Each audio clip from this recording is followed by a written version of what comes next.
बहुत समय पहले की बात है। घने जंगलों और ऊंचे पर्वतों के बीच एक शक्तिशाली राक्षस रहता था जिसका नाम भैरवाक्ष था। भैरवाक्ष भले ही राक्षस था, लेकिन उसका हृदय पूरी तरह भोलेनाथ की भक्ति में डूबा हुआ था। वो हर दिन हिमालय की एक गुफा में बैठकर ओम नमः शिवाय का जाप करता था और कठोर तपस्या करता था। भैरवाक्ष की तपस्या से प्रसन्न होकर भगवान शिव प्रकट हुए।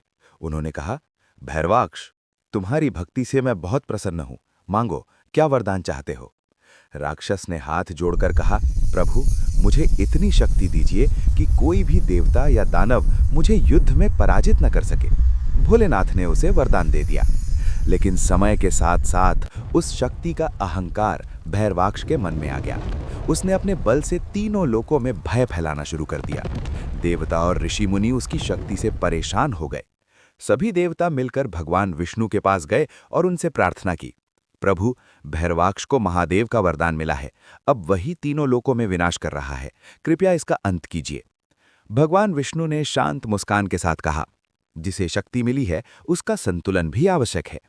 इसके बाद विष्णु जी अपना सुदर्शन चक्र लेकर भैरवाक्ष से युद्ध करने पृथ्वी पर आए। घने जंगल के बीच भयानक युद्ध शुरू हुआ। भैरवाक्ष अपने विशाल त्रिशूल और अग्नि जैसी शक्ति से विष्णु जी पर आक्रमण करने लगा। आसमान में बिजली चमक रही थी और धरती कांप रही थी। लेकिन युद्ध के बीच भैरवाक्ष को याद आया कि वो तो भोलेनाथ का भक्त है। उसने युद्ध रोककर आकाश की ओर देखा और बोला, महादेव, अगर मुझसे गलती हुई है तो मुझे सही मार्ग दिखाइए। तभी आकाश में दिव्य प्रकाश फैला और भोलेनाथ प्रकट हुए। उन्होंने कहा, भैरवाक्ष, भक्ति का अर्थ शक्ति का अहंकार नहीं होता। सच्चा भक्त वही है जो अपनी शक्ति का उपयोग रक्षा के लिए करे, विनाश के लिए नहीं। भैरवाक्ष की आंखों में पश्चाताप आ गया। उसने तुरंत अपने हथियार नीचे रख दिए और विष्णु जी के चरणों में झुक गया। भगवान विष्णु मुस्कुराए और बोले, जिसे अपनी गलती का एहसास हो जाए वही सच्चा वीर होता है।